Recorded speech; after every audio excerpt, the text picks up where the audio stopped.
అందరికీ హాయ్ అండి. Welcome to Sakhi sweet home. ఈరోజు వీడియో వెజ్ ఫ్రైడ్ రైస్ అండి. ఇది అచ్చం రెస్టారెంట్ స్టైల్లోనే చూపిస్తున్నానండి. చాలా బాగుంటుంది. ఈ విధంగా ఒకసారి ట్రై చేయండి. ముందుగా ఇక్కడ నేను క్యాబేజ్ ఇలా చిన్న కట్ చేసి పెట్టుకున్నానండి కొద్దిగా. అలాగే ఉల్లికాడలు కూడా ఇలా కట్ చేసి పెట్టుకున్నాను. కొద్దిగా బీన్స్ అండి, ఇవి కూడా ఇలా చిన్న కట్ చేసి పెట్టుకున్నాను. ఒక 2 క్యారెట్స్ అలా కట్ చేసి పెట్టుకున్నాను. తర్వాత 1 క్యాప్సికమ్ కట్ చేసి పెట్టుకున్నానండి. ఇప్పుడు ఒక ప్యాన్లో ఒక 3 టేబుల్ స్పూన్ బటర్ వేసుకోవాలండి. ఒక 2 టేబుల్ స్పూన్ ఆయిల్ వేసుకోవాలి. వేసుకొని బటర్ మెల్ట్ అయిన తర్వాత మనం ఫస్ట్ ఇవి క్యారెట్స్ వేసుకోవాలండి.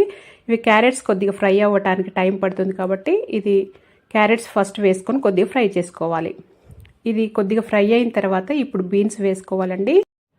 క్యాప్సికము అలాగే క్యాబేజ్ కూడా వేసుకొని ఫ్రై చేసుకోవాలండి. ఇప్పుడు క్యాబేజ్ కూడా వేసేస్తున్నాను. ఈ 3 వేసుకొని ఈ స్ప్రింగ్ ఆనియన్స్ తర్వాత వేసుకోవాలండి. ఇప్పుడు వీటిని ఇలా ఒకసారి కలుపుకొని దీంట్లో ఒక 1/2 టేబుల్ స్పూన్ సాల్ట్ వేసుకోవాలండి. సాల్ట్ వేయటం వల్ల తొందరగా ఫ్రై అవుతాయండి, లేకపోతే టైం తీసుకుంటుంది. ఈ సాల్ట్ వేసి ఇలా ఒక 3 to 5 మినిట్స్ ఇలా లో ఫ్లేమ్లో ఫ్రై చేసుకోండి. ఇలా ఇవి చక్కగా ఫ్రై అయిన తర్వాత ఇది బాస్మతి రైస్ అండి. నేను ఇలా కుక్ చేసి పెట్టాను. ఇలా బాస్మతి రైస్ పుల్లలుగా ఉండాలండి, మెత్తగా ఉండకూడదు ఈ ఫ్రైడ్ రైస్కి. నేను ఈ బాస్మతి రైస్ కుక్కర్లో ఎలా వండుకోవాలో కూడా చూపిస్తానండి. ఈ రైస్ వేసుకున్న తర్వాత 1 టేబుల్ స్పూను నల్ల మిరియాల పొడి అండి. అలాగే ఇది అజినమోటో అండి. ఇది ఒక 1/2 టేబుల్ స్పూన్ వేయండి. ఇది వేయటం వల్లనే ఈ ఫ్రైడ్ రైస్కి టేస్ట్ వస్తుందండి, అచ్చం రెస్టారెంట్ రుచి వస్తుంది. ఇది ఇప్పుడు రుచికి తగ్గట్టు సాల్ట్ వేసుకోవాలండి. ఇది ఒక 1 టేబుల్ స్పూన్ సోయా సాస్ అండి. ఇది సోయా సాస్ వేసుకుంటే వేసుకోవచ్చు, లేకపోతే లేదండి. ఈ సోయా సాస్ వేసిన తర్వాత చక్కగా అంతా మిక్స్ చేసుకోవాలండి. ఇది లో టు మీడియం ఫ్లేమ్లో పెట్టుకొని ఇలా ఫ్రై చేసుకోండి. ఇప్పుడు లాస్ట్లో స్ప్రింగ్ ఆనియన్స్ వేసి ఒక 1 మినిట్ పాటు ఫ్రై అయిన తర్వాత తీసి సర్వ్ చేసేసుకోవటమేనండి. చూడండి, చాలా బాగుంటుంది. ఈ విధంగా ఒకసారి ట్రై చేయండి. ఇది అప్పటికప్పుడు ఈజీగా ఇలా కుక్కర్లో చేసేసుకోవచ్చండి. చాలా బాగుంటుంది, చాలా హెల్తీ కూడా ఈ విధంగా చేస్తే. ఎప్పుడు చేసే మామూలు రైస్ కాకుండా ఈ విధంగా చేసి పెట్టండి. దే కాంబినేషన్తో అయినా కానీ చాలా బాగుంటుంది. నాన్ వెజ్ కానీ పప్పు కానీ దేంతో అయినా బాగుంటుందండి. ఈ విధంగా ఒకసారి ట్రై చేయండి. పిల్లలకైతే చాలా బాగా నచ్చుతుందండి. ముందుగా ఇక్కడ నేను ఒక గ్లాస్ బియ్యం తీసుకున్నానండి. మనం డైలీ వండుకునే బియ్యమేనండి ఇవి, బాస్మతి రైస్ కాదు. వీటిని ఒక 2 సార్లు మంచిగా కడుక్కోవాలండి. కడుక్కున్న తర్వాత ఒక గ్లాస్ వాటర్ పోసుకొని ఒక 10 నిమిషాలు నాననివ్వాలి. స్టవ్ పైన ఒక కుక్కర్ పెట్టుకొని దాంట్లో ఒక 3 టేబుల్ స్పూన్ గీ వేసానండి. గీ అయినా వేసుకోవచ్చు, ఆయిల్ అయినా వేసుకోవచ్చండి. దీంట్లో ఒక 2 బిర్యానీ ఆకులండి, ఒక 7-8 లవంగాలు, కొద్దిగా పట్ట, 2 ఇలాచీ వేసుకొని ఫస్ట్ ఇవి కొద్దిగా ఫ్రై అవ్వనివ్వాలండి. ఇవి కొద్దిగా లో ఫ్లేమ్లో ఫ్రై చేసుకున్న తర్వాత ఒక 2 టేబుల్ స్పూన్ జీలకర్ర అండి, ఇది ఒక 2 టేబుల్ స్పూన్ వేసుకోండి. ఇది వేసుకొని ఇది కూడా కొద్దిగా ఫ్రై అయిన తర్వాత దీంట్లో మనము నానబెట్టుకున్న రైస్ ఉంది కదండి, అది వేసుకోవాలి. రైస్ వేసుకున్న తర్వాత ఈ రైస్ను ఇప్పుడు దీంట్లో రుచికి తగ్గట్టు సాల్ట్ వేసుకోవాలండి. సాల్ట్ వేసుకొని ఈ రైస్ని కొద్దిగా అలా ఒకసారి ఇలా కలుపుకున్న తర్వాత ఒక 1 మినిట్ పాటు ఇలా ఫ్రై చేసుకోవాలండి. ఇది రైస్ వేసిన తర్వాత ఇప్పుడు దీంట్లో 2 గ్లాసుల వాటర్ వేస్తున్నానండి. ఒక గ్లాస్ బియ్యానికి 2 గ్లాసుల వాటర్ అయితే కరెక్ట్గా పుల్లలుగా అంటుకోకుండా విడివిడిగా చాలా బాగా వస్తుందండి రైస్ ఈ కుక్కర్లో. ఇలా అంతా మిక్స్ చేసుకొని క్యాప్ పెట్టేసుకొని ఒక 2 విజిల్స్ ఉడికించుకోవాలండి. 2 విజిల్స్ తర్వాత ఒక 5 మినిట్స్ అలాగే ఉంచాలండి. ఆ స్టీమ్ను వెంటనే తీయొద్దు, ఆ స్టీమ్కి పర్ఫెక్ట్గా కుక్ అయిపోతుందండి. 5 మినిట్స్ తర్వాత చూడండి ఇలా చక్కగా కుక్ అయిపోయింది. ఒక 2 విజిల్స్ తర్వాత 5 మినిట్స్ అలాగే పెట్టానండి. తర్వాత చూడండి ఎంత పుల్లలుగా ఎంత బాగా విడివిడిగా బాగా వచ్చిందో. ఈ విధంగా చేసి పెట్టండి. ఎక్కువ టైం లేనప్పుడు ఎప్పుడు చేసే ప్లెయిన్ రైస్ కాకుండా ఈ విధంగా చేసి పెడితే పప్పుతో కానీ దేంతో అయినా నాన్ వెజ్తో కూడా చాలా బాగుంటుందండి. పిల్లలైతే చాలా ఇష్టంగా తింటారండి. 2 విజిల్స్ తర్వాత స్టవ్ ఆఫ్ చేసేసి అదే వేడిపైన అలాగే స్టీమ్లో ఉంచాలండి కుక్కర్ని. వెంటనే గ్యాప్ తీయకూడదు.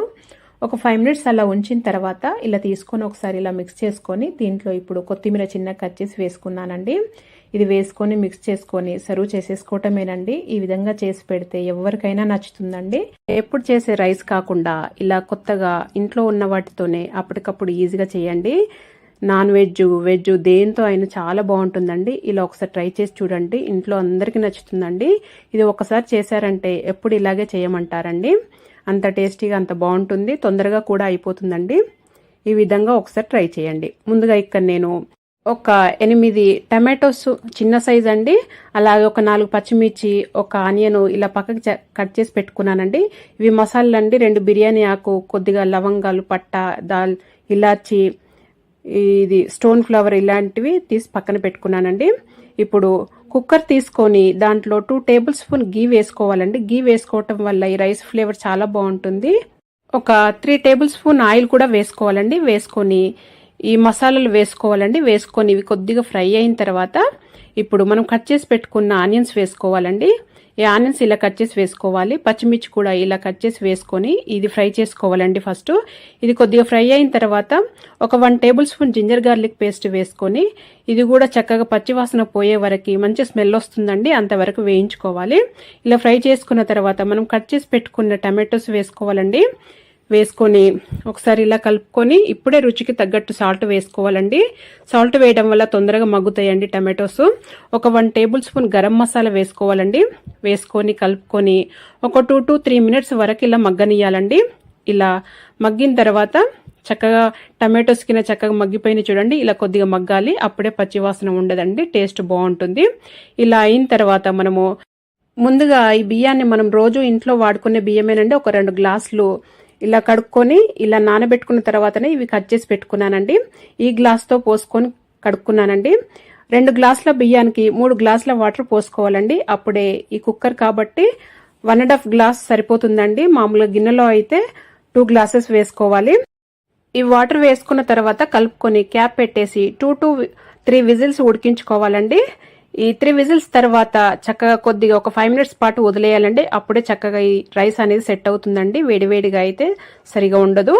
ఇలా కొద్దిగా 5 మినిట్స్ తర్వాత చూడండి, పుల్లలు పుల్లలుగా చాలా బాగుంటుంది. ఈ విధంగా అప్పటికప్పుడు ఈజీగా అయిపోతుందండి. ఇంట్లో ఉన్న వాటితోనే చేసి పెట్టేయచ్చు. ఇది నాన్ వెజ్ వెజ్ దేంతో అయినా చాలా బాగుంటుందండి. ఈ విధంగా ఒకసారి ట్రై చేయండి. ఆయిల్ రైస్ అండి, ఇది ప్లెయిన్ బగారా రైస్. ఈ విధంగా చేయండి, చాలా అంటే చాలా బాగుంటుందండి. చేయటం కూడా చాలా ఈజీ.